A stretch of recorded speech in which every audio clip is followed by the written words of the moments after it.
Hello, David. What's up, Laura? I'm excited about this guest today.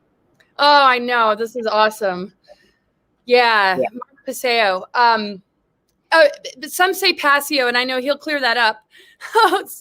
What a great way to start. But oh my gosh. Yeah, he's amazing. I've known him since 2011, and we have done events that they put on in Philadelphia, where him and a bunch of good friends and researchers have just formed this great like alliance and put on events almost every year since 2011 called Free Your Mind Conference.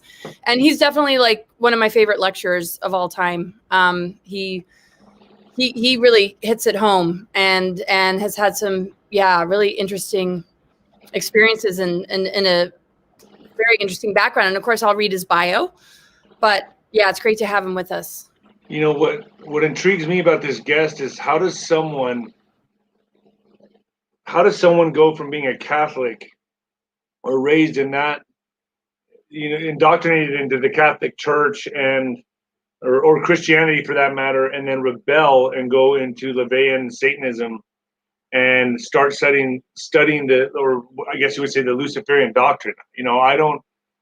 That's what intrigues me about this, and then that he spends so many years in that, and then comes out to talk about it, almost like he admits that he was in that cult, and I guess you could say brainwashed. I mean, I'd like to get to the bottom of this and see what his thought pattern was during that time when he was doing that. So that's what intrigues me the most about this guest, is just to get into his psyche and figure out what the hell was going on. Like what compelled you to follow the LaVeyan Satanism? Yes, Leviathan Satanism. What's interesting though is it gives a person a perspective on a lot about our galactic history, a lot of insight into the occult and things that we don't really hear about. And it's almost part of the integration process, integrating polarity, to have some of those experiences with the shadow side. And for him, it happened to be this, but for others, it might be, something else. And then to come out of it and to embrace, a sovereign connection with one's concept of creator. It's going to be interesting to hear what he has to say about what these forces even mean, because they don't just go away when you walk away from, the church. It's still something that we all contend with, whether we repress it, whether we misunderstand it, whether we distort it, or whether we consciously work with it so that it doesn't present itself as a misuse of power in the world. It's just very interesting, the healing process connected to going into the dark. And so and here we have the name of our show, Dark to Light. Yeah, that's the whole objective of the show, is to shine the light on the darkness. And, I really love to, I don't know if it's to dig into their psyche and see the inner workings of what's going on, And you corrected me earlier. Is it LaVeyan or LaVeyan Satanism? Well, there's Leviathan. I think Leviathan. Okay, because I don't want to mess that up, but I mean, he'll know what I'm talking about if I say LaVeyan. I think he's going to come on and correct a few things right away, but it's just such an honor and pleasure to have him here. I mean, man, he fills a room, and the energy at his lectures. I've been able to see him live a few times. We'll ask him about and talk about some of the things that he presents about, natural law and just really like acknowledgement of the earth. And I mean, these are just really like crazy times, and it's getting weirder. And it'd be interesting to see his perspective on this particular timeline, because this church and dark technologies and the cabal and deep state seem to all be, connected. Right, and that's why, and it's such a confusing time for everybody. And I guess this is what what he told me earlier was this is actually I guess you could say, elites, religion, ideology, philosophy. This is this is what they go by. The high elite, the elites.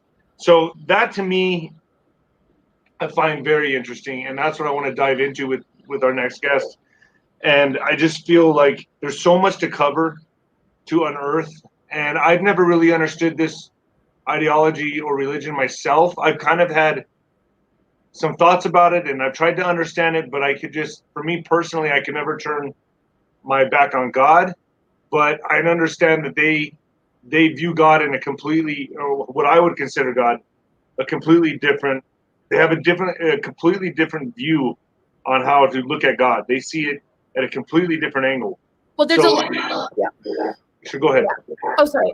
Yeah. Well, there's a lot about reversals. And the thing is, I think there is an understanding that the demiurgic God or the lower creator gods and the formulation of religion isn't what it seems to be on the outside. So there is a bit of maybe a rebellious factor. And I think there's a lot to learn from each other in order to represent ourselves in the most authentic spiritual way. That should be the end result of anybody's soul journey, I would hope. I want to understand, though, maybe the different levels, because I don't think everybody that is a part of the Church of Satan participates in like ritual abuse, sacrifice, pedophilia. There is a difference between the Lucifer energy and the Satan energy. I can understand, like, on a galactic history level, there is something about Saturn and the sun, and then the black sun, and I know he'll delve into it. But yeah, when it comes down to abusing anybody non-consensually, then that's to me the loss of God. and yeah, no. Define God differently. I can understand people's issue with religion, but when we lose our humanity, when we lose integrity and love, then right, and that's kind of the questions I want to ask him too. I mean, this isn't just about, and for my audience, I would like to clarify, this isn't about following an evil being with horns and a pitchfork that hates everybody, hates humanity, because who in their right mind would follow that? It's a much more complex issue. That's just surface. You're scratching the surface level when you look at it like that. It's actually a very complex philosophy and ideology that I want to dive into with him, so he can explain it to everybody and make everyone understand what it actually is. What we're doing is just uncovering. We're turning stones that people don't want to turn. We're unearthing things that people do not want to unearth. We are going to the bottom of the swamp and bringing things up to the surface that people don't want to see. And that's the whole objective of this show. And that's the idea of this show from the beginning, from the get-go. That's what you and I wanted to do, is bring topics to people that are very uncomfortable, that doesn't sit well, that they can't digest well, and bring it to light. And that's what we're doing. That's the whole objective of this show. We're going to be bringing them on in about 4 minutes. But before then, I want everyone to go to our Patreon link. If Alex, the man behind the curtain there, could put it up there, and please subscribe to our show. We have question and answer shows just for the Patreons, just for their subscribers. You can go and ask Laura and I any questions. We have shows specifically just for you. We also send out, is it a monthly newsletter, or what is it, Laura? More bi-weekly. Bi-weekly? Yeah, and there's going to be, videos shared, podcasts, discounted sessions, check-ins for astrology, but it depends which one you actually choose to sign up for. So when you click onto the link, you'll see the different descriptions. So we're not, the goal is, to a month, but there'll always be like interaction in the private group. And that private group, you can join, and we will have to verify that you're a subscriber just to keep the space protected. Right, and it will be VIP. We will treat you with the highest priority. I got to go through this so we can get to our guests, because I'm so excited to get to our guests, Laura. The next thing, guys, Q Shield right here. I'm telling you, I haven't had headaches. Laura and I have a link that you can go to, synergyscience.com. Right there at the bottom, it's scrolling, and get yourself an EMF blocker. I believe in it. I don't wear the mask. That's me. I believe it's coming from a different source, but we can get into that later with maybe another guest, hopefully, that could shed some light on that. But without further ado, Laura, why don't you go ahead and introduce our guest? Yes. Well, Mark Passio is an anarchist, an independent researcher, a public speaker, radio talk show host, conference organizer, and freedom activist from Philadelphia, Pennsylvania. Mark has undertaken the task of assembling vast amounts of information in the areas of metaphysics, occultism, spirituality, symbology, and consciousness studies. In 2007, Mark began presenting this information in the form of a presentation series entitled What on Earth is Happening?, with the intention of bringing the implications of this body of knowledge to greater public awareness. And he's launched his own website in 2008 called whatonearthishappening.com. And we will be sure to share that with you. And there's much more to share. And we got to get him on here, and can't wait. So come on, Mark. Laura, David, thank you so much for bringing me onto the show. It's a pleasure to be here. Absolutely. So great to have you. Can you just clarify the pronunciation of your last name for people? It is Passio. Okay. Yeah, so I know David wants to jump in and has got all sorts of questions. Yeah, sure. I gotta be quite honest with you. I'm so intrigued by my first question is this, and I think everyone wants to ask this question. It's on everyone's mind. Is what the hell compels somebody? You grew up in the Catholic Church, am I correct? I grew up with a traditional Roman Catholic family background in South Philadelphia. Okay, so my first most obvious question would be, to kick this show off, is how can someone that grew up in the Catholic Church, who had a relationship with God, fall into or follow the philosophy or ideology or religion of the LaVeyan Satanism? Am I saying that correct? Is it LaVeyan or Levian? It is LaVeyan Satanism, after the original high priest and founder of the Church of Satan, Anton Sander LaVey. Okay, so that would be my question is, how old were you? When did this pique your interest, and how did you fall into this? Sure, great question. And I'm very honest and open about my background. It's something that I actually debated when I was first going into public teaching, whether I would be completely honest and open about it. And I decided that would be the best policy, is to share my background with people so that they would get an understanding of where my former mindset was and how I turned that completely around. So I'll go back even further than when I got involved in Satanism, to my early family life, actually. Again, I grew up in South Philadelphia.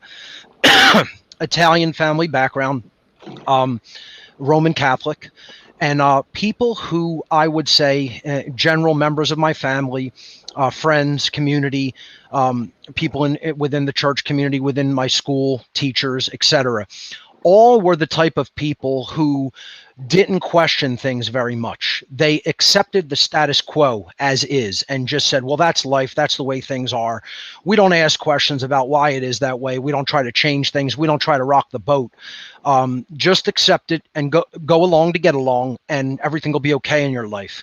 And I would say I accepted that ideology and that way of thinking and that way of life from when I was pretty young. And as a matter of fact, I was so into Christianity and the whole ideology of the church when I was very young, and this is something I have not even really shared with many people, even publicly on my show. I wanted to become a priest when I was 5 and 6 years old. I actually wanted to go into Catholic clergy. That is how I would say now, in retrospect, in hindsight, how indoctrinated I was into the Catholic religion. And what happened over time, many years of when I started really arriving at a higher level understanding in my own right of different social dynamics, different dynamics in the world. I would ask questions that the people around me in that culture, in that entire mindset, had absolutely no answers for. They could not provide an adequate answer to the question of why. It was always, don't bother asking why. This is just how it is, or the church said so, or that's just how life goes. Okay, so don't try to worry about why it is that way. Don't try to get down to the bottom of what made it that way or the origin of it. It is that way. Just accept it and live your life. And I really, honestly, never really had that kind of a personality. I was always pretty driven. I was always, you almost could say, even from a young age, I had a very driven, almost obsessive personality to get to the bottom of things and to work things out for myself. So probably when I was about 11 to 12 years old, I started deeply questioning a lot of the concepts and precepts of organized religion, of any organized religion in general, but specifically of the Roman Catholic background. And because there was no really deeper knowledge as to what religion was, as I understand it now, to be as a dialectic, which we can go into what that means. Because I didn't really understand any of the astro-theological frameworks that underlay modern religions of all types, the cultural religions all have underlays of astrotheology. Some of your listening audience might be familiar, your viewing audience might be familiar with astrotheology, some may not, but again, we can maybe possibly get into some of that. I didn't have any of that underlying knowledge. I just saw it at that point when I was younger and questioning everything, and nobody had any deep psychological or sociological answers to provide for me. It was just, shut up, kid. Don't ask those questions. Okay. So what happened is I began to, all of those questioning instincts started turning into anger and hatred, because what I perceived at the time was I'm being lied to. And in a way I was, and in a way I was not being given any answers because these people had none for themselves. They were very ignorant, and it wasn't like they were malicious, but because they weren't questioning individuals, they just accepted thing at base value. And they just blindly followed. That's right. That's right. And I saw that that wasn't a good ideology to take. I saw that that will lead to bad things in the world. You know, look, all you have to do is study, crack open a history book and look at World War II, and you'll see where that'll eventually get you, you know? Yeah. And, you know, that's the order follower mentality. That's the don't question anything, but listen to what we tell you mentality. It's kind of how we have gotten where we are today. It's exactly how everybody has that herd mentality. People That's are right. sheep. You know, and people can disagree with me or agree with me that, you know, but that's how mainstream media controls people. Sure. And I know we can jump into that later, but that's exactly how the world. I didn't mean to interrupt you. No, no problem. It's a great point. That's exactly how the world has arrived to the state that it is at right now. So, you know, I would say around the age of, you know, really 13 years old, this turned into extreme anger, and I went into depression about it. And I decided around that point, maybe 13 and a half, 14, that, man, I'm going to start going into the exact opposite things. And I started delving into the world of the occult. Now, most people don't know what that is, and they don't know what it entails.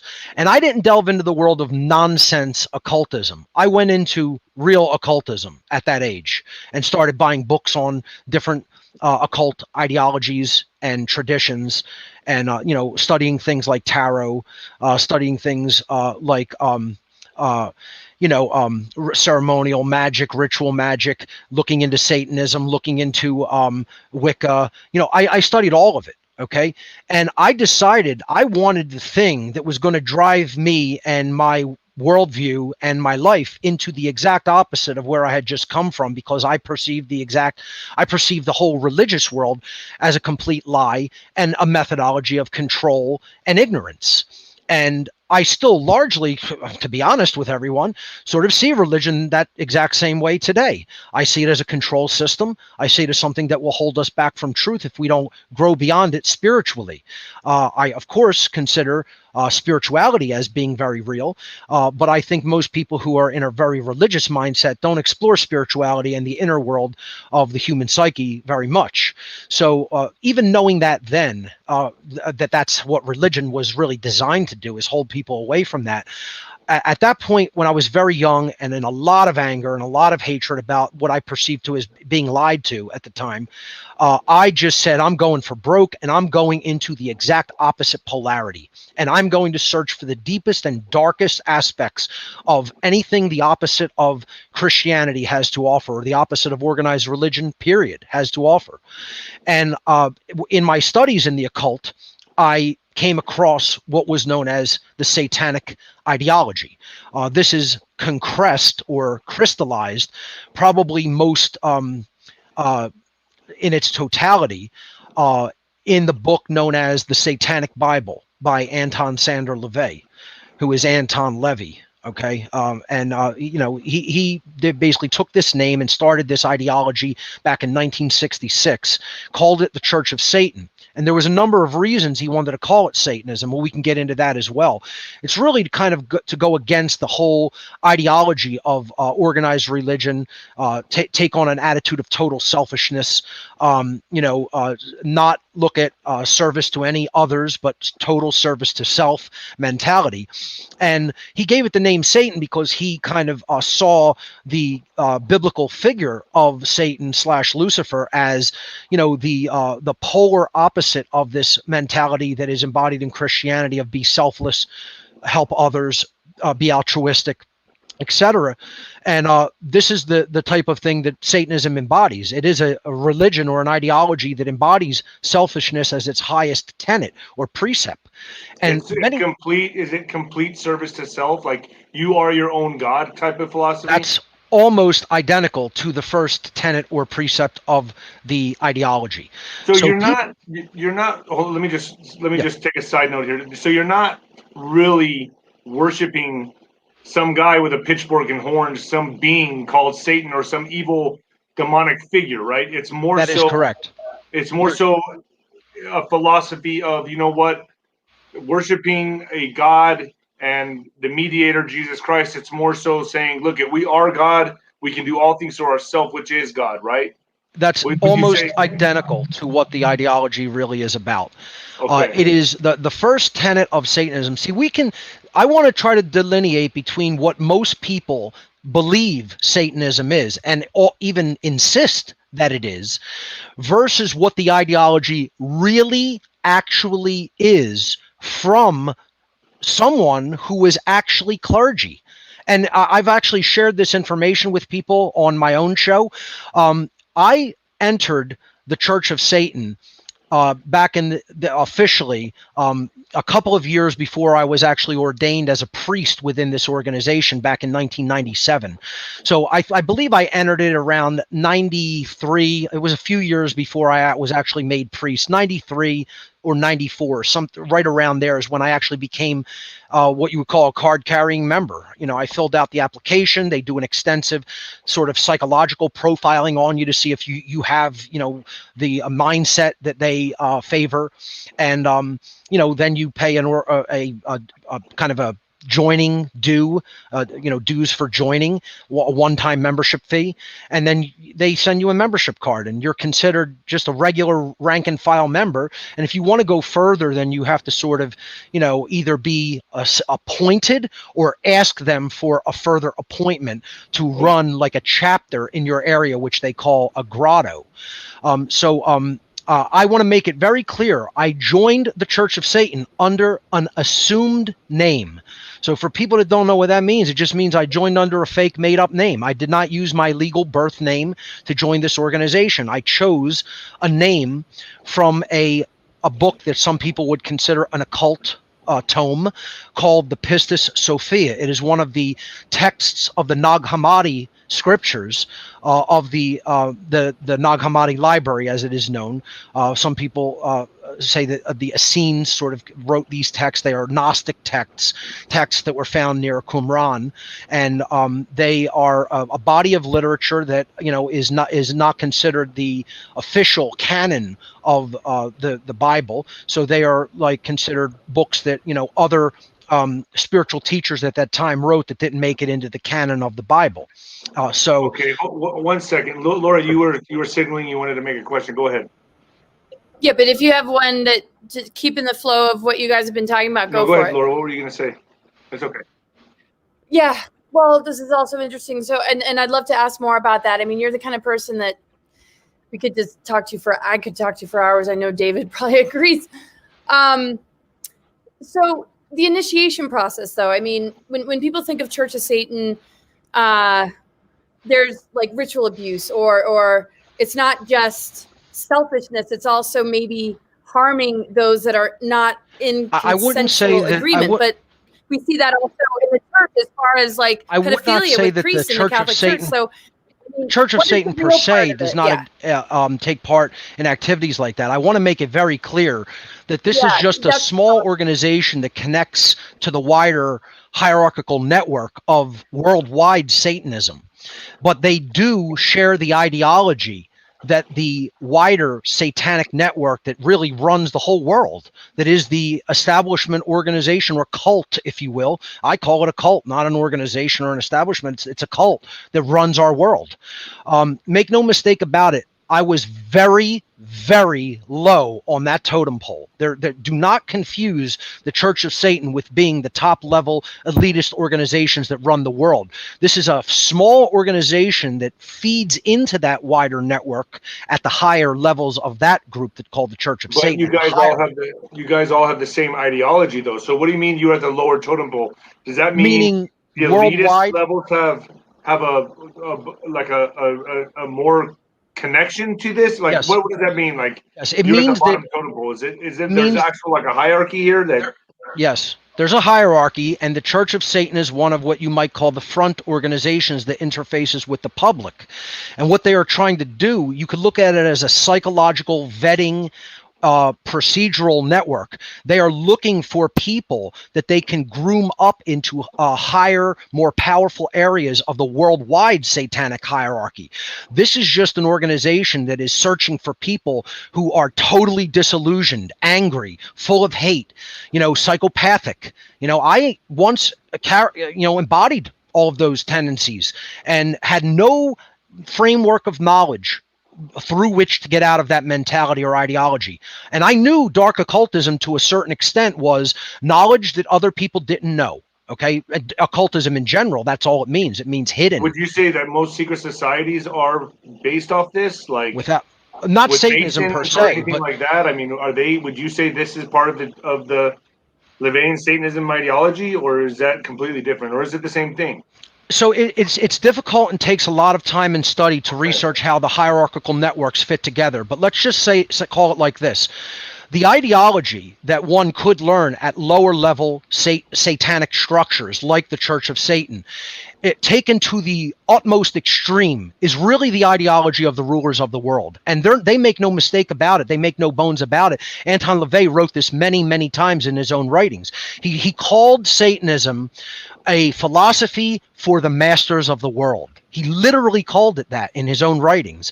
And he said, the other people who aren't the wolves of the world will always be the sheep of the world, and we'll rule them because they aren't going to do anything to stop us. I guess that's kind of where Christianity fits in, because Christianity kind of teaches people to be sheep. Correct? It teaches them a false version. What I call churchianity teaches people a false version of turning the other cheek and forgiveness, which I don't feel real esoteric Christianity truly taught.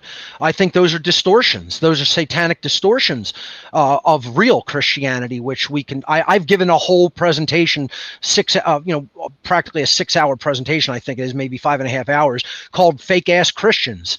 A hard hitting title that gets people's attention, but I go into all of the ways that we're not really people who call themselves Christians are Christians in name only and aren't really practicing any real true esoteric Christianity. They're practicing what I call churchianity or Constantinianity. That's what I call it. you know? Well, I mean, there's cover up of pedophilia in the church. I mean, it seems like the more Illuminati level of it is hiding in plain sight behind a lot of different things like politics. So, what stage in the hierarchy does it turn into human trafficking and pedophilia? Yes. And I mean, that then it seems like more connected to the 13 families, which isn't necessarily the Church of Satan. That's correct. It turns into that when you get past the scene level, or the level that there is any public interface with any of the institutional bodies of the world that have any power or influence in the world at any type of a high level. So if you go past the top levels of the people that run the banking system, you're going to encounter the dark occult. If you go past the top levels of the people that run the military or the police, you're going to encounter the dark occult. It's not even just Satanism. I call it the dark occult because there are several different intersecting dark ideologies, which you might call satanic ideologies, but I simply group them together for lack of a better term because this cult does not have a name. The cult that I am referring to has no name. You could read about this cult in a different context, in which the author will not tell you that it is Satanism. He called it the Anglo-American Establishment, or the Society of the Elect. That is the author Carol Quigley, who was one of the historians of this cult. He was one of the people that sort of documented their activity in the earlier part of the 20th century. And he wrote a book called Tragedy and Hope, which I highly recommend that people read and really understand what's being said there, because this individual ran with the same type of cult members that I ran with back in my youth.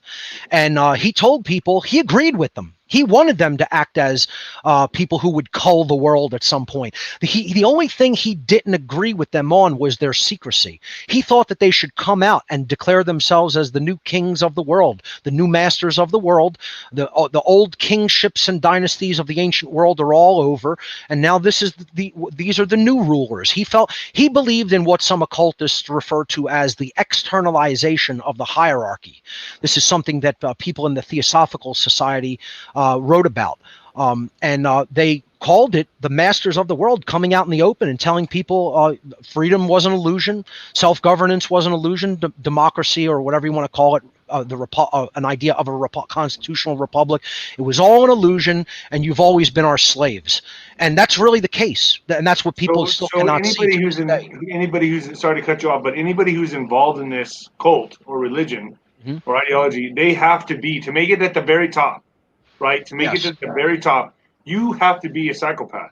At the top, I would say you don't have to be a psychopath. They'll favor the initiation and bringing in and moving up and grooming of psychopaths because, of course, they don't care what they do to anyone because their midbrain is damaged. Based on service to self, right? It's service to self. And you have to be somewhat of a psychopath. Psychopathic. You could say that it is somewhat psychopathic.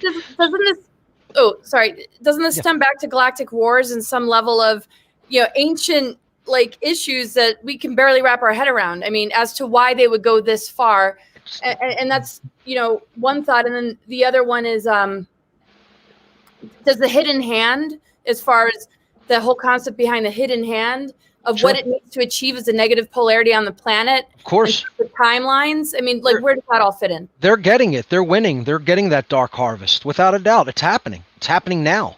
And absolutely this connects back to ancient fall of consciousness into evil. If you want to liken it biblically to a biblical allegory, I talk about this all the time, how even biblical allegory is completely misinterpreted by most modern Christians. The whole idea of the eating of the knowledge of the taking the knowledge of the tree of the knowledge of good and evil, eating of that fruit of the tree of the knowledge of good and evil. It does not mean to consume. This is a mistranslation of the allegorical interpretation. It doesn't mean to eat. It means to take into oneself. So instead of looking at it as to consume, like we take food into ourselves and consume it and swallow it, it means to take into oneself or make it of oneself the knowledge of good and evil. But that doesn't mean just to understand it. It means to arbitrate it. It means to take in to yourself the arbitration of the difference between right and wrong. And that's not for us to do, because we are not the creators of the universe and the creators of cosmic universal moral law, which I call natural law. The creator of the universe is that force of law. So the creator made those laws and put them into effect in the universe. Man did not. When we say that we're going to decide what good and evil, what right and wrong are, we are usurping the place of the creator. And that's the second tenet of Satanism, which we'll get to. Wow. That's called moral relativism. So So let's if we could go into the tenets, because this is what I want to get across when it comes to this ideology. Is people think it's a bunch of crazy teenagers dressing in black robes and going out into the forest and sacrificing some animals in a fire. That's not what Satanism, that's what Hollywood wants you to think Satanism is, folks, because then you'll never understand the mindset of your rulers and masters. If you keep believing that nonsense, you will never be able to put your mind into the mindset, the psychopathic mindset of the ruling class, which is real Satanism. It's very, very important to understand if you're ever going to understand your true enemy. So let me digress just a little bit here. Do they not believe in an afterlife? Do they believe? I know I understand this whole service to self and this ideology, but do they not believe that? Like, for my listeners that are listening in, they're probably asking, well, what about heaven? What about hell? Many of them are atheists. Many of them are atheists. Most of the Satanists that I worked with in the groups, admittedly very low-level groups, again, and I just want to clarify, I joined under an assumed name. I joined under the name Mark Rochar, spelled Rhochar. This is a demon name from the Pistis Sophia. It's a demon of one of the chambers of hell, as described in one of these stories in the Gnostic text, where Jesus is speaking with Mary Magdalene and explaining how the torments of hell for the sinners that go there are conducted. One of the demons that conduct some of this torture, his name was Rochar. He was a cat demon, a cat-headed demon. I'm born under the fire sign Leo, and therefore I took the name Rochar after a cat demon. Okay, so that's how I basically joined under an assumed name. And you will not look up Mark Passio in the Church of Satan's current registry and find one, because there is no Mark Passio that joined the Church of Satan. There is, however, a Reverend Mark Rochar of the Church of Satan, still active in their registry, probably. I am still considered official clergy, because I never actually wrote to these people and say, take me off your registry, excommunicate me, if you will, declergy me. I never bothered to even do that courtesy and write to them. So I'm probably still listed as official clergy of the Church of Satan under the name Mark Rochar. Just want to clarify that for people, because a lot of people hear me say I'm a priest. They go to somebody in the Church of Satan. They ask them to look me up on their actual clergy registration list, and they don't find a Mark Passio. You will not find me listed under the name Mark Passio in the Church of Satan. You will, however, find me listed under the name Reverend Mark Rochar, Rhochar. And I just want to clarify that. Well, what's the healing process been for you? You joined the church, and then almost it seems like you went to the other polarity. Yeah. And did it present the same sort of level of frustration to the point where then? Well, let me tell you how I got out. That's as interesting of a story as what the ideology of this whole religion is. You know, when I start going deeper and deeper into it, and that's the kind of person I am. I don't like to do anything just cursorily. Okay, if you listen to my show, you'll understand how deep the knowledge goes, and if you understand anything about my personality, I go obsessively deeply into whatever I start. If I start it, I'm going all the way. I don't just, scratch the surface of anything. It's always been my personality since I was very young. So I decided I'm going to go deep into this and get involved. Okay. And what I started doing was writing in what's called fanzines. Most people who are a little bit older, probably in their 40s or 50s, will know what that is. Most younger people will have never heard of that term. They're little mini magazines, self-published. They were often left in record shops, clothing stores, things like that. Little cutting edge, little self-made magazines stapled together. They were called fanzines. Usually they were for fans of music or horror movies or, any kind of noir culture, weird stuff. Okay. there was a big thing back in the 80s and 90s, fanzines. I used to write satanic literature in fanzines throughout the East Coast largely. And people would, ask me to write for them, write an article on Satanism, and I would do that. Then I started a death metal band. I was very into early death metal, like, at the very beginning of its creation, bands like Venom, Death, Napalm Death, stuff like that, and, the whole Earache record days for anybody that ever got into that. I started a death metal band that espoused the satanic ideology. It was called In Satanity. Okay. And, we got signed to a European record label. We got signed to a record label in Greece. We released a full album. We did a couple of demos before that. We were kind of a cutting edge death metal band at the time that kind of defined the East Coast death metal sound, actually.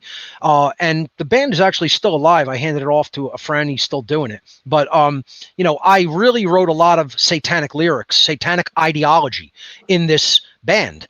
And that's what attracted LaVey's attention. I never asked LaVey for an appointment to priesthood. I never requested. You actually attracted this man's attention? That's correct. Yes. So I didn't know that. I had no idea about that. I never made a request to the Church of Satan to appoint me to priest. I thought about doing it, but I decided that Satanism for me was a very individualistic ideology at the time.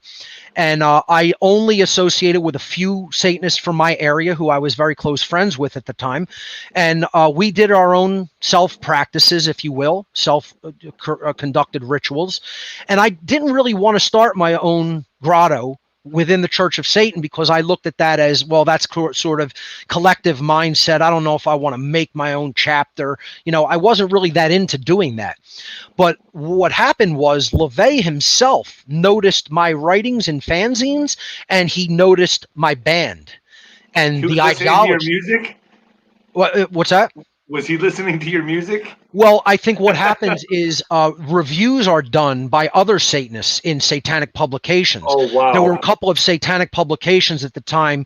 One was called The Cloven Hoof that was put out by Blanche Barton, who was LaVey's personal partner, his life partner at the time before he died in 1997.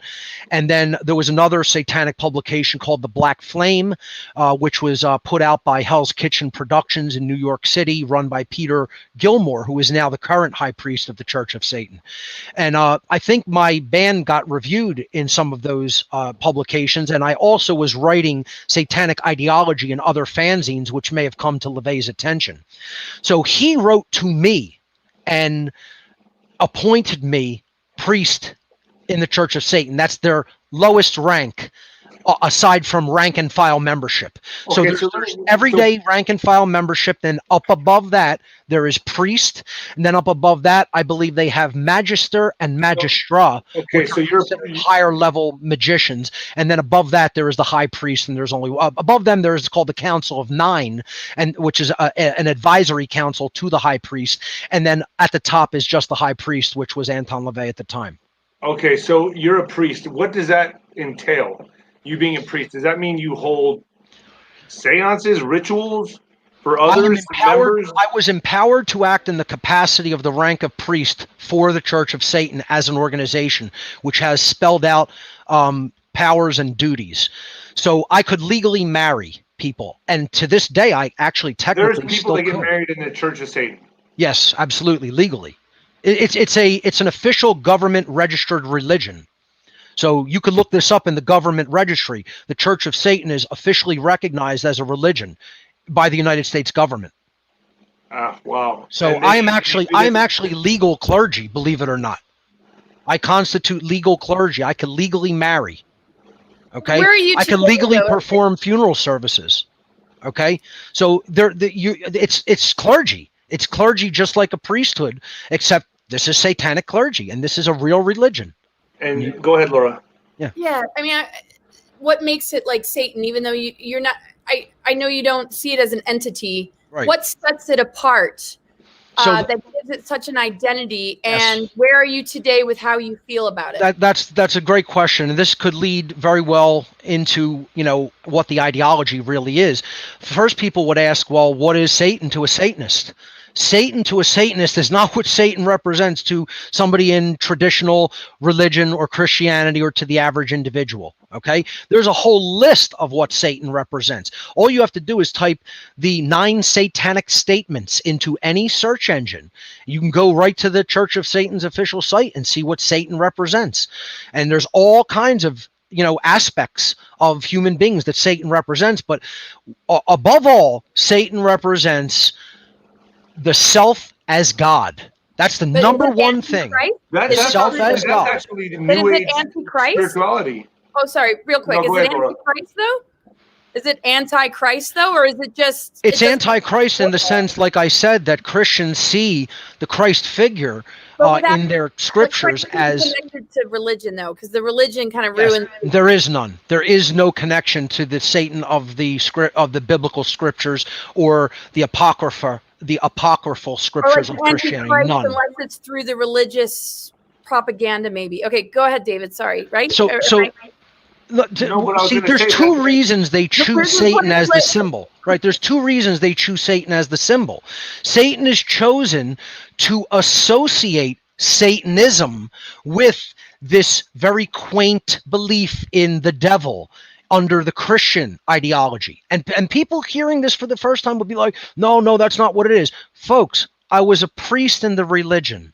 I'm telling you, from being a priest, if you wanted to learn about Christian rituals and Christian ceremonies, you'd go to a Christian priest. If you wanted to learn about Jewish ceremonies and rituals and practices, you'd go to a Jewish rabbi. If you wanted to learn about the teachings and, practices of the Muslim, Islamic faith, you would go to an imam. Okay. I was a priest in Satanism. I know totally, deeply what the ideology entails. I don't think that I know it.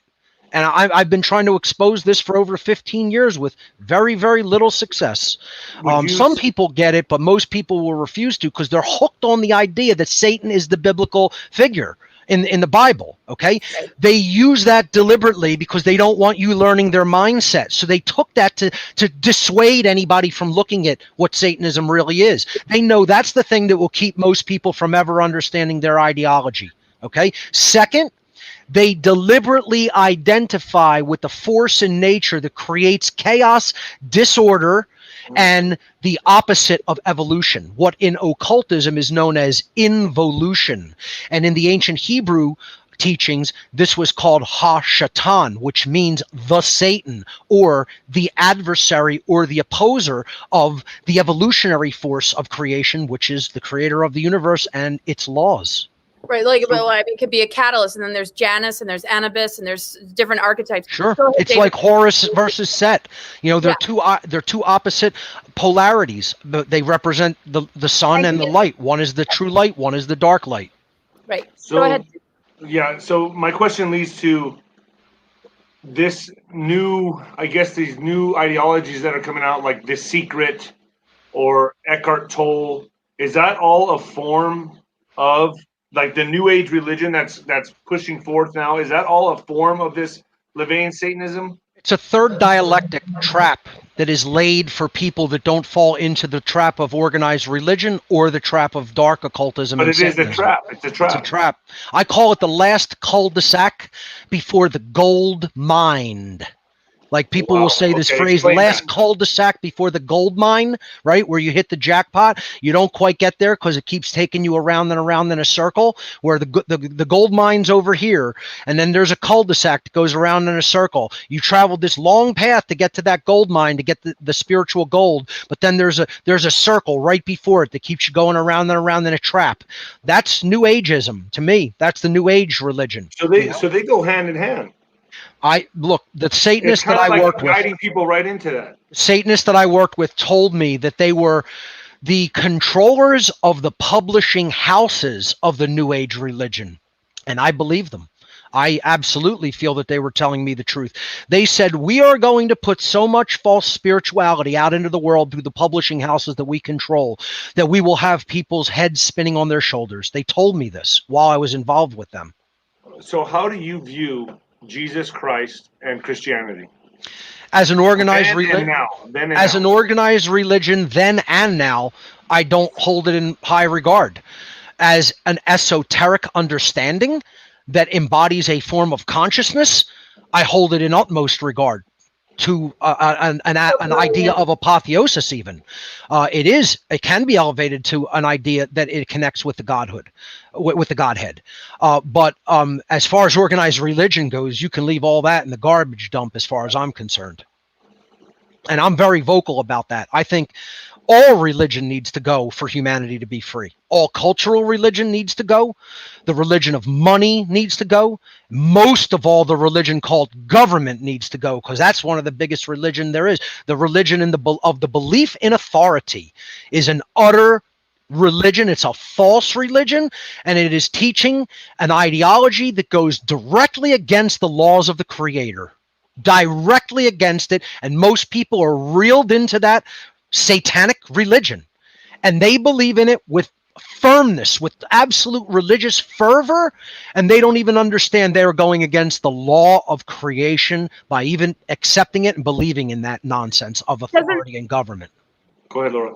And doesn't that create like artificial timelines, an issue of like energy harvesting, artificial timelines, and what AI component do you feel connects to this? Look at where we're at. Look at the timeline we're on. Is this where anybody envisioned we'd be at in 2020? I thought people would be enlightened by this point. I thought we would get rid of these childish notions of, having to have an intercessor between you and creation and the understanding of its laws. I thought we would be far beyond the idea of not accepting personal responsibility to make the world a better place than how we found it. And then we would need government officials to do something like that and to tell us what we can and can't do as sovereign individuals. I mean, we're on a timeline where we've rejected all of that responsibility, and we're heading down the drain as a result. And so it's sad. You don't see this timeline that we're in right now as a timeline of enlightenment. You see it as a timeline of enslavement. I do. Wow. You don't feel that we can break away from this? But can we? Yes, we can. Absolutely, we can. But will we? See, can and will are two entirely different dynamics. Can means infinite possibility. Sure, we can. We can do anything if we set our mind and will to it. The direction we are headed, you feel deep down that this is enslavement. It's worse. It's going to be. Look, I don't want to depress your listenership. I'm already sort of depressed enough over it. But folks, if we continue down this trajectory, death will be preferable. That's what the concept liberty or death means. Because the mainstream media is controlled by the elites, correct? Obviously. Controlled by the Satanists. They are the lapdogs. The people, which are controlling the masses. But there's got to be some breakthrough here that we're seeing, right, David? There can be. I'm not saying that it's impossible. I didn't mean to interrupt. Yeah, but willpower right here is a breakthrough, Laura. Yeah, willpower will have to be applied in a big way. Willpower will have to be applied in a big way. And do I see people having the will to take in knowledge such as this? I see it in a tiny, infinitesimally small fraction, and it's not going to get the job done long term. This idea in New Ageism of it's only going to take a tiny few is not how the dynamic really works. I'll tell you what the magic number really is. I've talked about this over and over and over again, and some of your listenership, if they're somewhat familiar with numerology, occult numerology, they'll understand these people go by the numbers and they do things very ritualistically, and they don't change their methods because they don't have to. They have always worked and they have always accomplished their goals with their current methodologies of mind control and deception, because the public is still too unconscious and cannot see what they are doing. They cannot see what this sorcerer class is doing. Okay, so their magic number, which they know is the flipping dynamic of any dynamic in the world, is 51%. 51% have to reject the old way of thinking and embrace something different. Then the dynamic will change. Do you think 51% of our world even wants to know the truth about what's going on? Not at all. Okay, well, there you have it. And look, here's the thing. What's their high holiday? What was the high holiday of Nazism during the Third Reich? Does anyone know? I don't know. It was a festival of light and the spring rites. Known as May. It was May 1st, May Day. Oh, okay? That's right. Then Trump changed it to Law Day, correct? Yes. Yes. He did that on purpose. Oh, you're talking about Hitler. Yeah, Hitler. Now, yeah, because he changed it on purpose because of that, correct? in communism, what was the main holiday? It became known as their Labor Day. Well, is that Beltane? I mean, Beltane, May 1st. It's known in Satanism as the highest Sabbath of the year, of the four major Sabbats, the four midpoints of the seasons. And Beltane, or May 1st, is known as Walpurgisnacht in Satanism. Walpurgis's night. Okay? So they all share the same high holiday. And it's 5/1. May 1st is 5/1, right? Okay. Isn't this a part of the? Sorry. Yeah. Am I okay? Sure. Yeah. Jump in. Isn't this a part of the reversals though, like the Baphomet and the creating of? It's like the paganism thing isn't necessarily satanic. It's earth worship that seems to understand cycles, but there are so many different levels to all of it that there is a dark shadow expression of it that some might deem to be demonic. Because if you look at Pan or some of these archetypes connected to, devil is very different than demiurge or very different than Satan, which seems to hold some sort of place in the galactic cores of Andromeda and Milky Way, which Milky Way became a fallen system. It seems to be, a part of the free will universe duality. And I don't mean to get like super wordy here, and I kind of lost my train of thought, but when you're talking about, all of this, it's like we are in a dark timeline, and it's a little shocking. It seems very catalytic. And my question is, are very awakened and enlightened people at the mercy of what the collective decides if it chooses not to wake up? I mean, what are your thoughts? Do you see physically, yes. Physically, yes. That's not the answer I wanted. Yeah. So, spiritually, absolutely not. Mentally, you don't have to be. It can create distress and depression, and it's sort of been doing that to me. I'm so strong, but I'm not of infinite strength and have never claimed to be. I'm a flawed human like anyone else. I get depressed. I get tired. I feel like it's worthless sometimes, but I keep going. I keep pushing myself to keep going by an act of my will. Where are you at with your spirituality now? Like, where are you now? At a very profoundly deep level of the understanding of natural law and aligning my behavior with it. And that's where everyone really does need to be. But they don't even know what that means. Most people don't even know what that means because natural law. For the listeners that don't understand so much, can you break down the natural law for us? Yes. Yeah. And before we even do that, I want to get to what Satanism's ideology is, because what you have to understand is ultimately what these people who are the sorcerers and controllers of our world right now want to do is to hold back the understanding of natural law and how to align our behavior with it from the bulk of humanity. Because freedom is entirely dependent upon bringing our behavior into alignment with the real moral laws of creation. So there's a one overarching law that as true morality increases in the aggregate of a population, that population is going to move toward more freedom. And as a whole population of beings move into deeper immorality and the breaking of cosmic moral law, we move deeper into bondage. That's an immutable law of creation eternally. Well, and most people don't understand it. Is that almost like how some would define karma? It's like real karma. That's how karma. That's how karma really works. Karma doesn't work that if you stab somebody and take their money, a piano falls on your head when you round the corner. That's a little child's version and a cartoon version of karma, okay? Long term, over cycles of time, over long stretches of time, over a whole timeline, okay? Karma goes to work over a whole society en masse and in the aggregate. That's why we often... Because the collective consciousness and the share... Sorry, go ahead. No, absolutely, you're correct. It's an aggregate. Karma is an aggregate consequence. Okay, so again, the laws of consequence don't just work over one individual. They do in their own way, but not in the way that people think of karma. Largely, karma is what I call the law of freedom. As morality increases in a population, freedom increases in a population. It's a mathematical equation. You could look at it as morality and freedom are directly proportional to each other. And then people will ask the question, well, what is true morality? And that's what the understanding of natural law is. Let me frame it in my own journey to understand why I got out, what their ideology is, why I got out, and then what I learned after getting out, because that progression will really help people to really understand this in a deep way in the time that we have. I recognized that Satanism and dark occultism in general was not what I thought it was. Once I got involved in it, and then they made me a priest, and then they said, well, you can connect with some of these other grottos in your area. And I started attending grotto meetings and rituals. And then I started seeing, hey, look at who's involved. Judges are attending this satanic ritual. There's doctors who work at the hospital down the road coming to this house, in the hospital administration. Okay.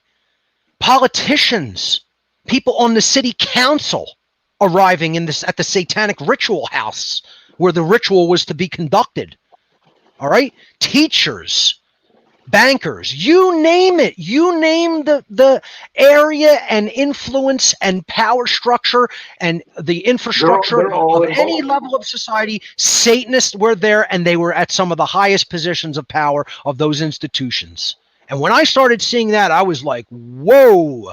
And I would this is something altogether different than what I thought it was. Right. So I would imagine the higher you get up, the darker it gets, correct? Absolutely. Look, I freely admit, David, I was at the Boy Scout level of Satanism. And I'm telling you, I was around some of the most evil, psychopathic, yet highly intellectual and driven and willful people that I have ever met in my entire life.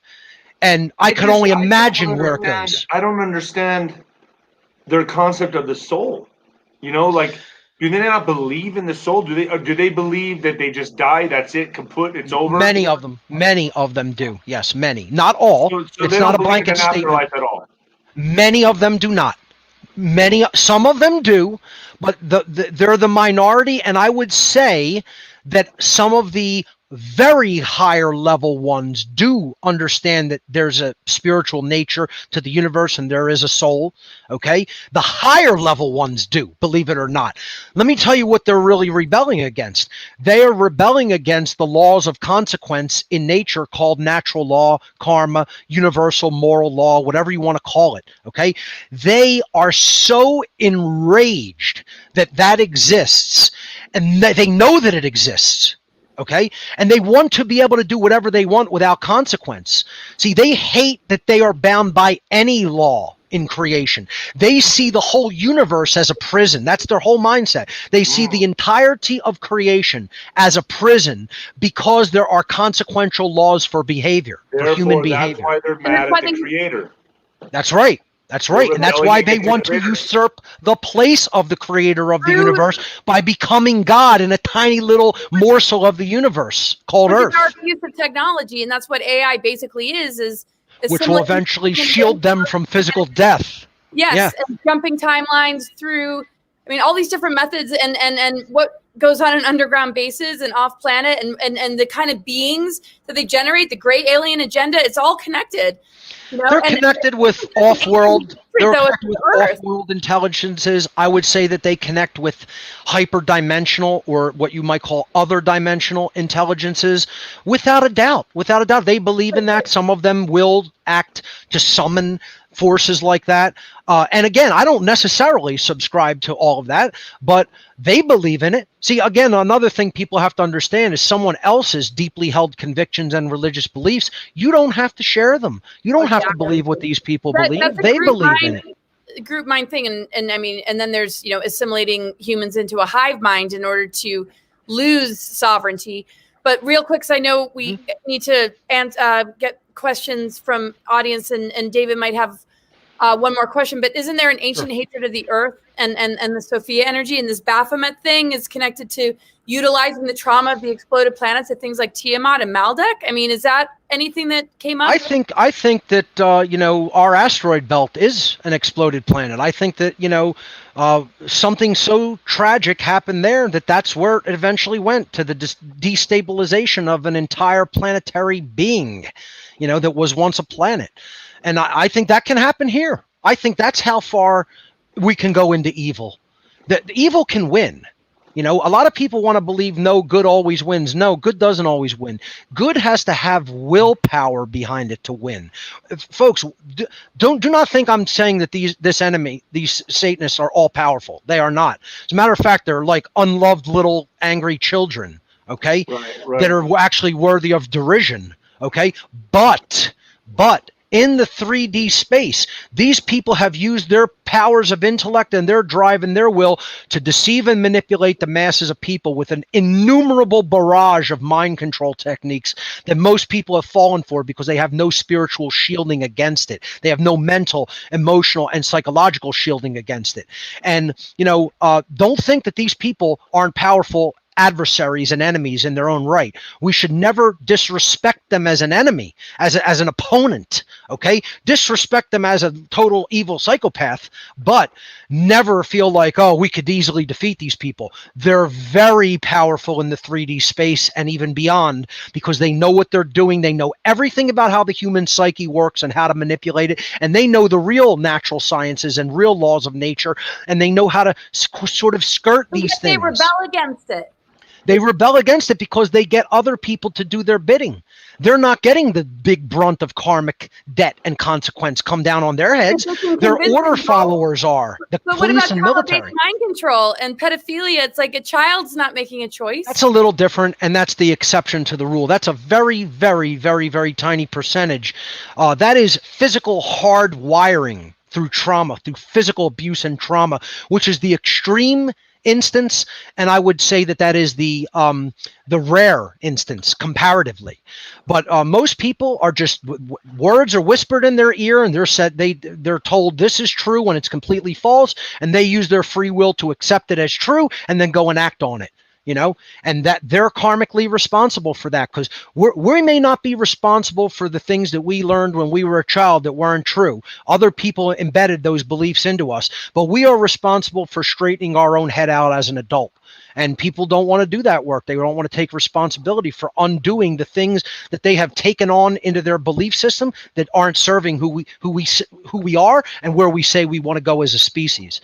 I agree with you that, but I have a question. So sure. I want to clarify on this.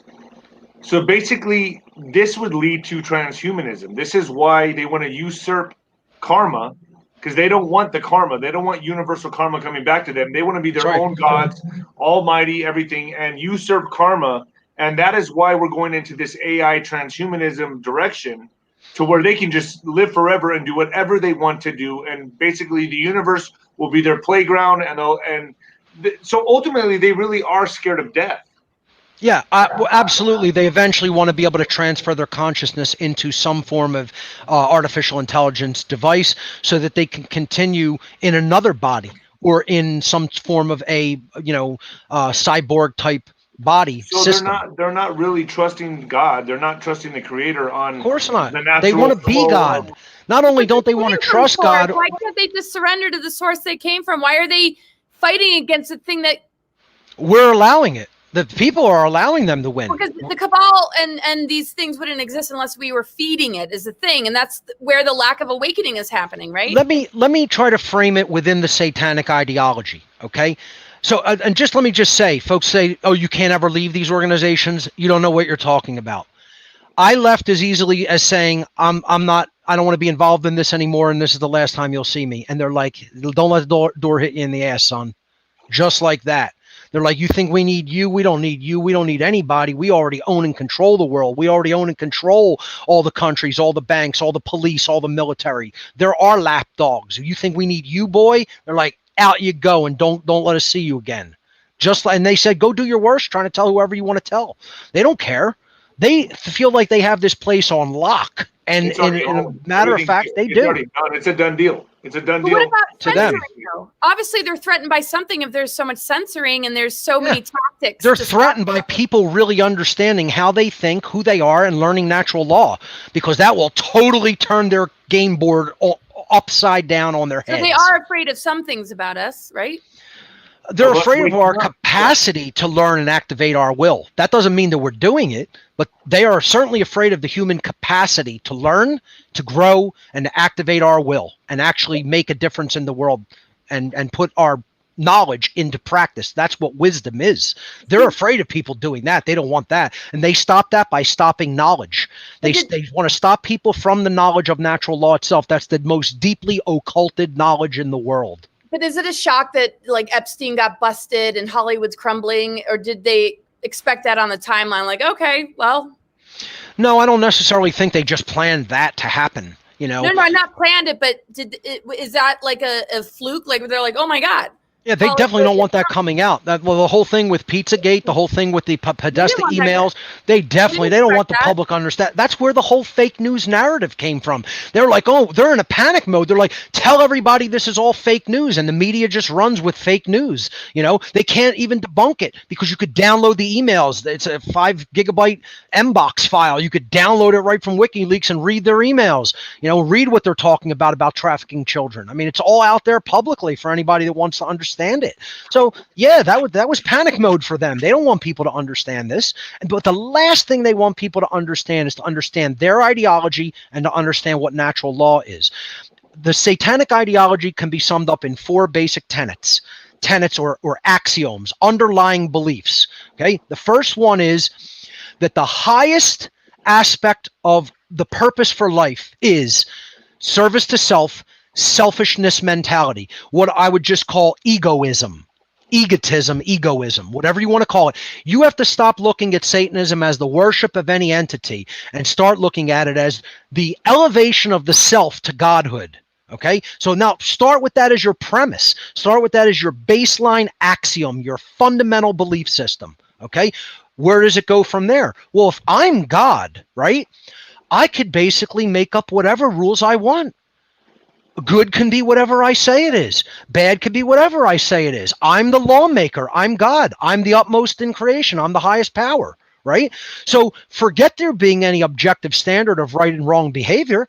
That's whatever I say it is. And this is the original sin of Eden. This is the original sin of the biblical allegory of Eden. It's humanity saying, I will take into myself and arbitrate what good and evil are, what right and wrong are. That's called moral relativism, and that is the second tenet of Satanism. The first tenet is pure egotism. Self is God. There's no higher power. Now, think about this, folks. How many people do you know are highly egotistical and think that they're just the highest power that there is? How many atheists are out there that think mankind is just the highest power that there is and there's no other law in creation? If you can get away with it, that's it. Unless man punishes you, we're the highest power that there is. I would say the bulk of humanity has now been swayed to that mentality, truly. And the bulk of humanity serves themselves first. They have a service to self mentality. They're like, how many people comparatively, okay, if you looked at the actual numbers and dynamics and the percentages, engage in a service to self or versus a service to others and or service to truth mindset. 95%. There you have it. It's at 90 to 95% versus 5. Right. The biological vessel with its chakra system and energetic meridians cannot handle toxicity and hatred and darkness without it really compromising the physical vessel. I mean, we can't be healthy really in the long run if we're only connected to false light.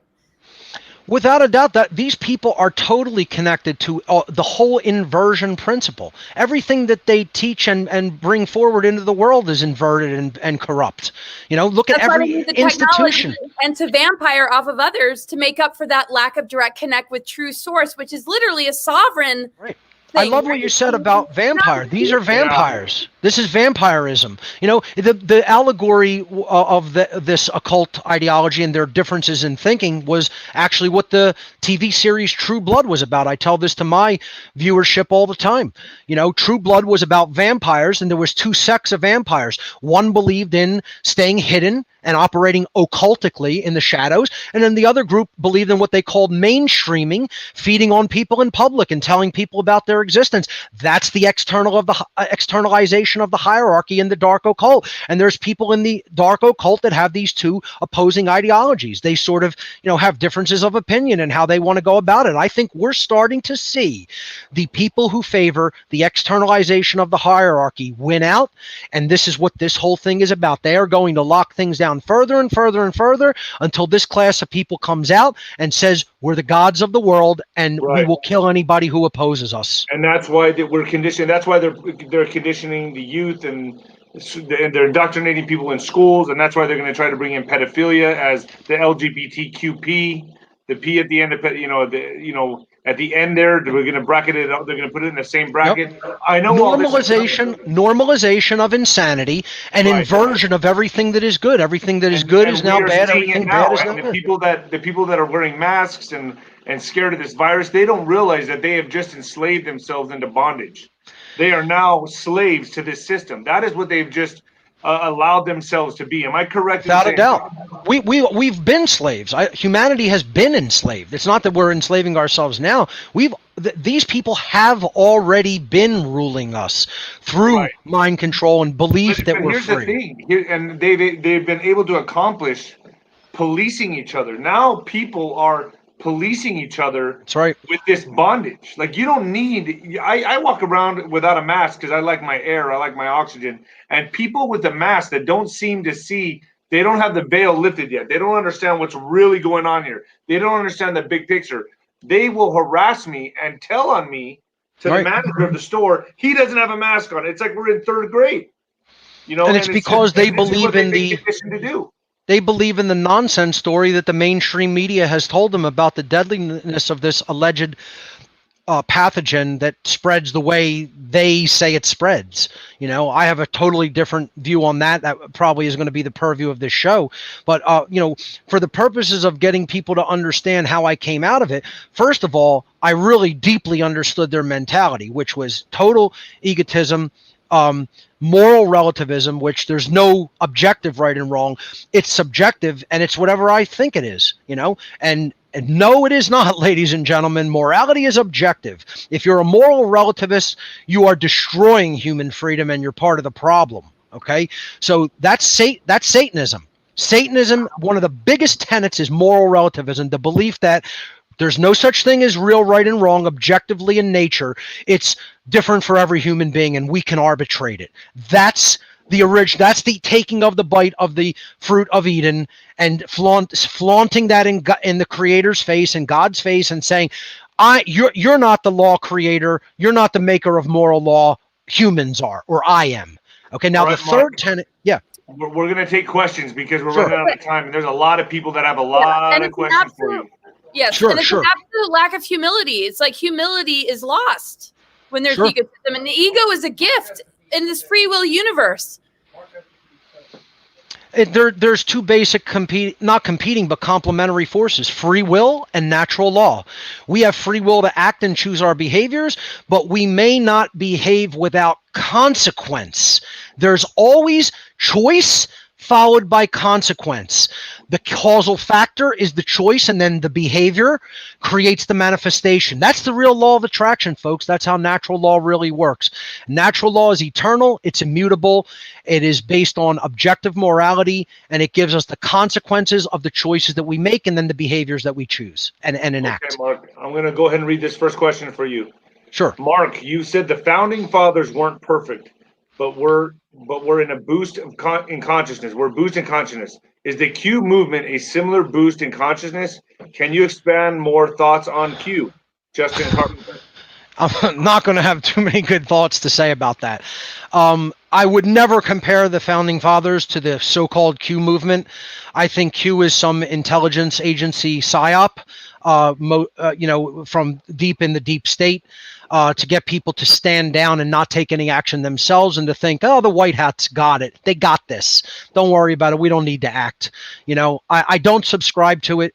I think we need to all take the personal responsibility of changing the world for the better ourselves. And when we do that, the creator of the universe comes to our own individual assistance. There's this idea that God helps those who help themselves. Don't wait for any kind of a savior. Whether it be a religious figure savior, whether it be saviors from an off-world intelligence, or whether it be from some hidden agency known as Q within the government that are the real white hats. I don't subscribe to any of that. No, and that's awesome, and that's what you've been able to overcome.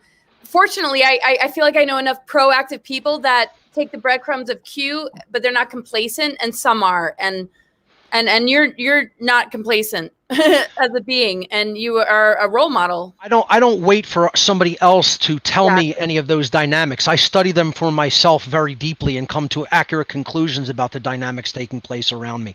I don't need somebody saying this is how it is. I do listen to eclectic variety of researchers and people sharing their research, and then take it all and weed out inconsistencies, and then come to an accurate understanding of it to the best of my ability by using the trivium process.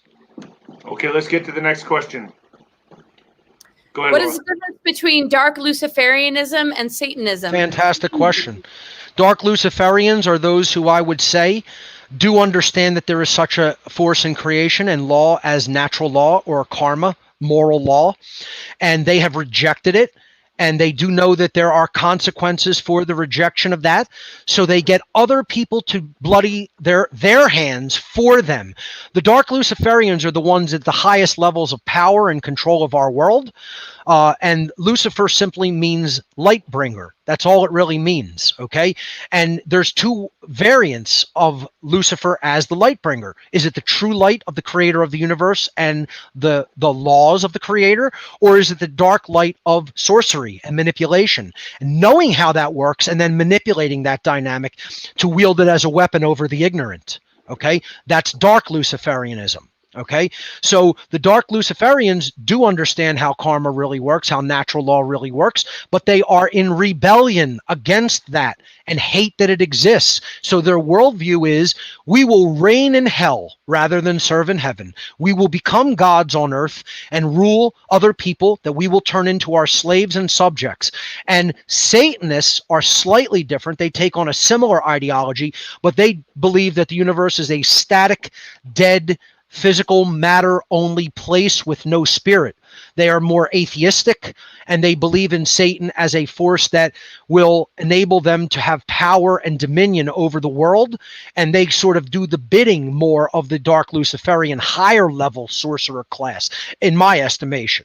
There are people who would disagree with that assessment, but as I've studied it from an insider perspective, that is how I make the delineation between Luciferianism, or what I call dark Luciferianism, and Satanism. All right, next question. Mark, can you speak about occult green language and how it is used against us by the dark occultists? Well, this is basically simple alchemical language. There's a lot of different examples of it, and you could look it up and read about it. Basically, it's like, things, that essentially sound like something. You could look at, they're puns. They're word puns and word plays. One of the ways that they use this is in veneration of the force of the dark sun. Again, they don't have a name, this cult, okay? So I have referred to them as the cult of the black sun, as have other researchers. The Nazis had a secret society that was inner order of the SS, the Schutzstaffel, or the protection squadron of the Third Reich. Hitler's own protection squadron was the SS, or Schutzstaffel.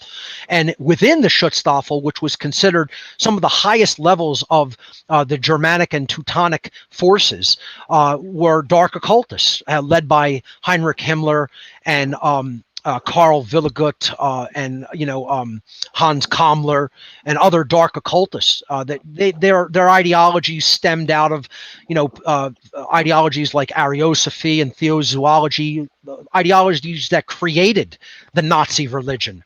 And they called themselves Die Schwarze Sun, the Black Sun.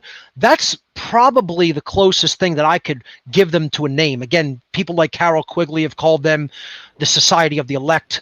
Other people have called them the Illuminati. I personally hate that term. Is that connected to Vril, though? Sorry to jump in, but They studied Vril forces and used that to their advantage. Absolutely. They created another society, which they called the Brotherhood of the Bell, the SS Brotherhood of the Bell.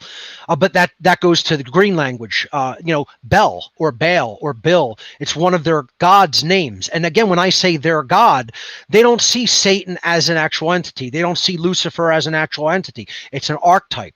It's a concept. In the ancient world, the B and L consonants were considered the sun god. So in Phoenicia, Cana, this was Bel. In Babylon and Ur and Sumer, Baal and Ur, Bill. Bill was the older incarnation of it, and it morphed when it went into like the region of the Carthaginians, like the Levant area. It then became Baal. Okay, so Bill, Baal, Bel. All of it. Why do they sacrifice children to that, though? Well, a lot, because it's the old ancient astrotheological ritual that is, again, the fertility rites of spring. The midpoint of spring is when the ancient solar cults would offer a sacrifice to the earth to ensure a bountiful harvest. They believed in magic in the blood. They believed that the blood was the life force, and it was connected to the life force in the earth and in the stars. Okay, they knew ultimately that we were of star matter and our planets were of star matter, and they believed if you put blood into the earth at a certain time of the year, certain dark elements of this solar cult, that then the earth would be bountiful and there would be a big harvest that would sustain people through the winter months, which was called the season of death. They would have to hoard and store food and hope that their harvest was enough that they would survive the cold months into the beginning of spring.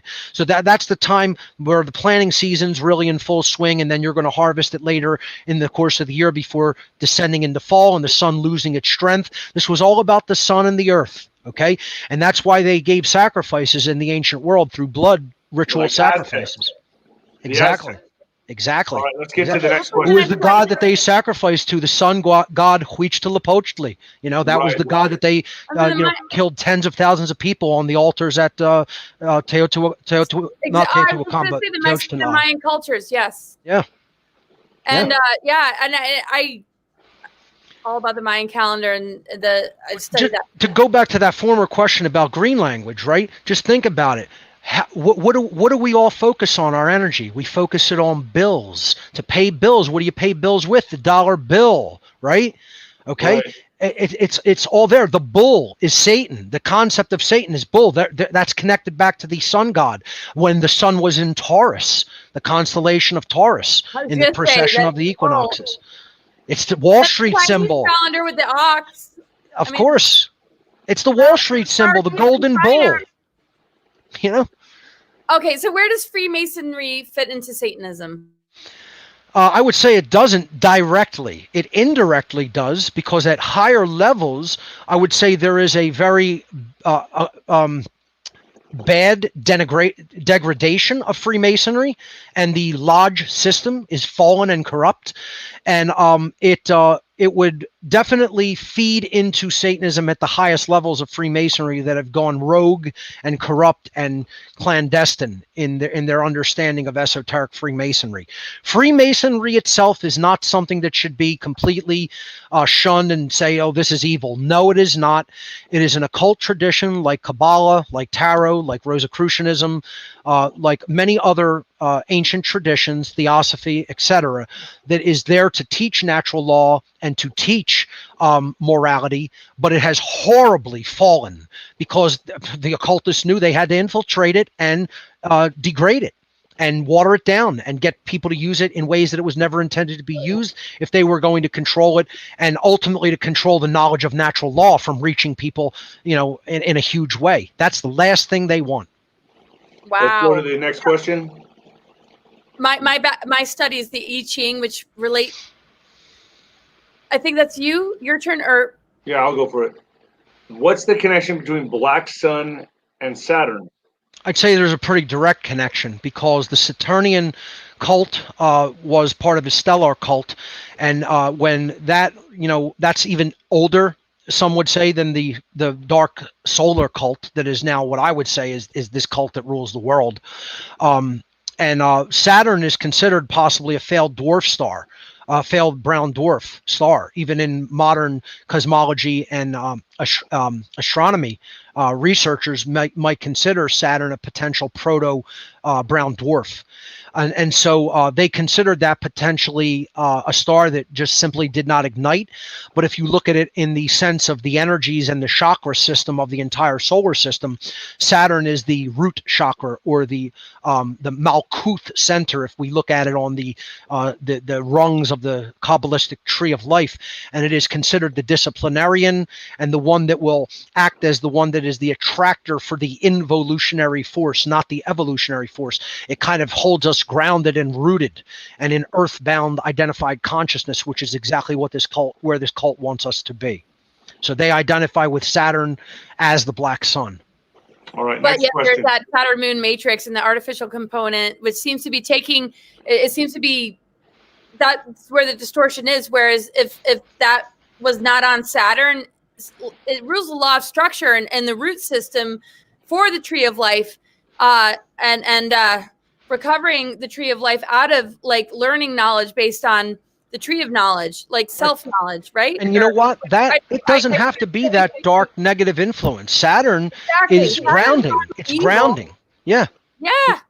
But right. it's been distorted into just being used for chaotic purposes and total control purposes. But it is there to keep our feet on the ground and get us to do our work where we need to do it, right here in the here and now. For Saturn. Yeah. Yes. So, Mark, the next question. Go ahead, David. Yeah, well, they just skipped the question. So what? I think someone asked me. This one. Yeah, we took this one, but the next question, Alex, you have to skip over. But I believe they were asking, what is Loosh? Loosh? Oh, good memory. Lux, L-U-X.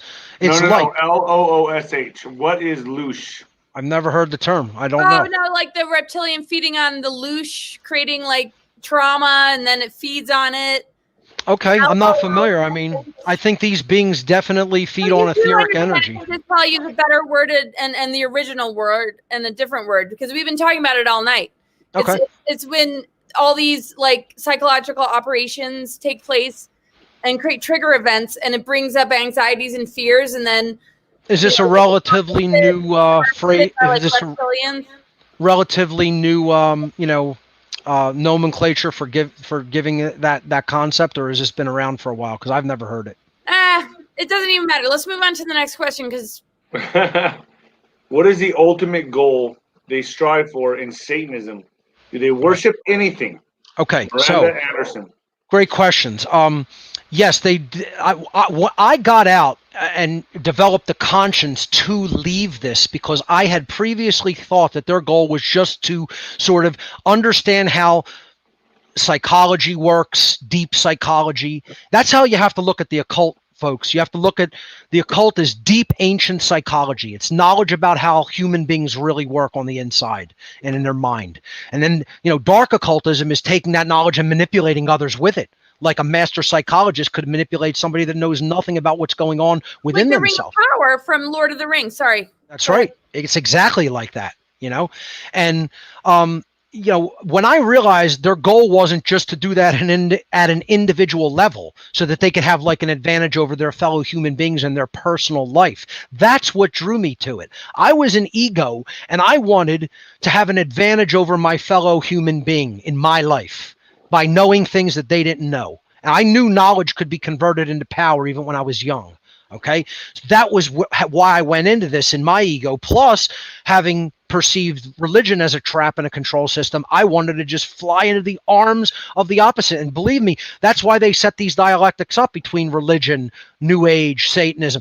They want everybody just running into their arms and giving them two opposing dynamics that they could run into, but never never Oh, understanding natural law or the truth, real morality, never. That's the last thing they want anybody looking at. So their goal is to keep people away from the understanding of natural law.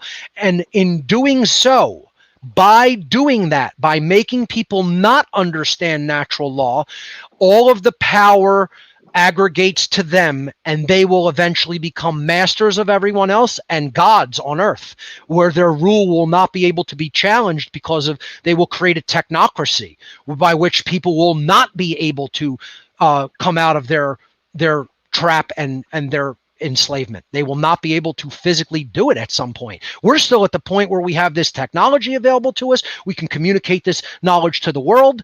And here in America, we're still heavily armed.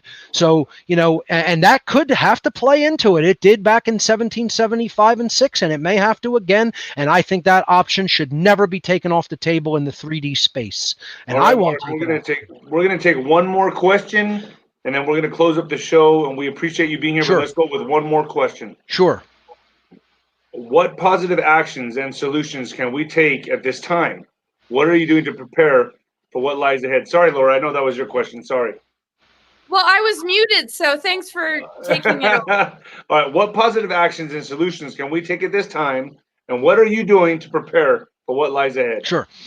So, I think the number one thing that people can do is, first of all, understand what is really going on behind the movie version of events, as someone like David Icke refers to it. This whole crap show that the mainstream media is telling us is reality. And understand there's something far deeper than even politics. There's something far deeper than even financial machinations. Okay, we have to understand that this goes even deeper than what we call the deep state politically. Okay, it goes into the realm of the occult world, and this is what people are just on the verge, tiny little sliver of people beginning to wake up to. When I was deeply ensconced in this, 20, 25 years ago, and teaching it for the last 15 years. Okay. We have to understand that the rulers of the world are not bankers. They are not politicians. They are not even think tank members in, multinational companies and political think tanks. They are a priest class of an ancient cult that has ruled the world for millennia. For millennia. They are the ancient dark orders of Atlantis and pre-Diluvian times. Okay? They have been ruling this Crowley is hello, right? Aleister Crowley and sorry, keep going. That would be something that's a very tricky topic to get into because it's quite an enigma. Let's not go there. Forget I said it. Yeah. Just keep going with your flow. I did not mean to just jump in like that. But this priest class is something we have to understand. We have to know their mentality, total egotism, moral relativism, social Darwinism, and eugenics, which were the last tenets. Okay, we have to understand they want to become the gods of the world. That's their ultimate goal. Satan isn't something that they worship. It's an archetype that they embody in their own lives. That's what Satan is to them. That leads me to this question then. So what is 666? Is 666 the symbol of man? Absolutely it is. It is the representation of where man's consciousness is at this point in Earth's history, which is fallen consciousness. 666 represents fallen consciousness. 777 represents raised consciousness. 888 represents God consciousness, and 999 represents cosmic completion of evolution. God. Every password that I have for the last 10 years has 999 at the end. It's one of the numbers of cosmic completion because it's the inversion of 666. It's turning it upside down. It's so crazy. It's like I always have to have 999 when I do a password. The biblical passage in Revelation does not say that it is the number of a man. Mistranslation. It says it is the number of man, meaning mankind, meaning humanity. It is the occultic numerological representation of humanity's fallen consciousness. Isn't it crazy though that mankind has the word kind in it? Like we need to be kind Should to be. each other, right? Right. I mean, And understanding what cosmic it's like what cosmic love is. You know, what true thelema is cosmic love. It is not just brotherly love. It's not romantic love, and it's not even love between just a human being loving everyone. That's a higher form of love, but which was called, you know, you had eros, philos, and then thelema, or you're talking about agape. Agape, I should say, not thelema. But, you know, agape is cosmic love. That's the love of truth. That's the love of what's right. That's the love of principle, not the love of the flesh. Not, you know, you could say eros was romantic love between romantic partners. That's one form of love. Philos is the love of brother and sister, and that extends to everywhere. That's the love of humanity, physically. You know, Mark, of thank every you. person. I just want to say we're out of time. And gosh, man, wow, that was a serious. There's so much to go into. This was Okay, just. so We got to David, have you back on the show again. Yeah, anytime you want, we can go deeper into like it. at one of those after parties, like let's keep going, and I can go, like, and I hope you guys appreciate like the fact that I want to do this again, and that if I didn't do the best job as a host, that you guys will give me another chance.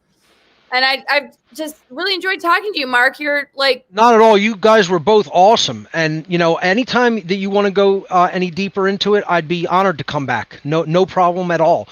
And for those who want to look deeper into my work, just check my website out. There's tons and tons and tons of material up there, all for free. whatonearthishappening.com. You can learn about my whole journey, learn about natural law, share it all with anyone you want. It's all up there for free. So check it out. And I would like to remind everybody. I would like to remind everybody to please go on our Patreon. Alex, if you could put that on, please subscribe. We give question and answer shows and a biweekly newsletter. And Laura, do you want to close out the show and say any last statements? Oh, well, last statement is I love you guys, and Mark, man, you're just like soul brother, and your journey is so inspiring. And same with you, David. I'm so grateful you're doing this show with us. I want to give a shout out to Alex. Thank you for helping us with so many things about this show. And yeah, everybody, thanks for tuning in. And the Patreon thing, man, it's very interactive. I'm a professional astrologer, and I go into the medical, and I go into, you know, not predictive astrology. I like to do tune-ups and help you understand where you might still be locked into stuff that doesn't serve you. And you know, and you know, man, I'm honored to be in the space with like people that I consider to be huge lights to shine the way. So thanks, both of you and everybody. So darktolightshow.com. Alex has been pretty much, yeah, he's been on top of it. Like, you know, but yeah, man, Mark, I'd love to have you back. And I know you just went through a loss. And my heart is with you. I lost the father of my kids. He died. Sorry to hear that. Yeah, well, it's hard. So anybody out there that's dealing with that kind of stuff, you know, we're people that have been through some horrible tragedies, and David too. And he's very transparent. And I love you guys. And that's it. Thank you guys both for doing the great work that you're doing. Keep it up. You guys are awesome, and I really appreciate your invite. And anytime you want to do it again, just let me know. We'll have a part 2 for sure. All right, everybody, join us again. Not this coming Wednesday, but the next Wednesday. We're doing it every other Wednesday. Thank you.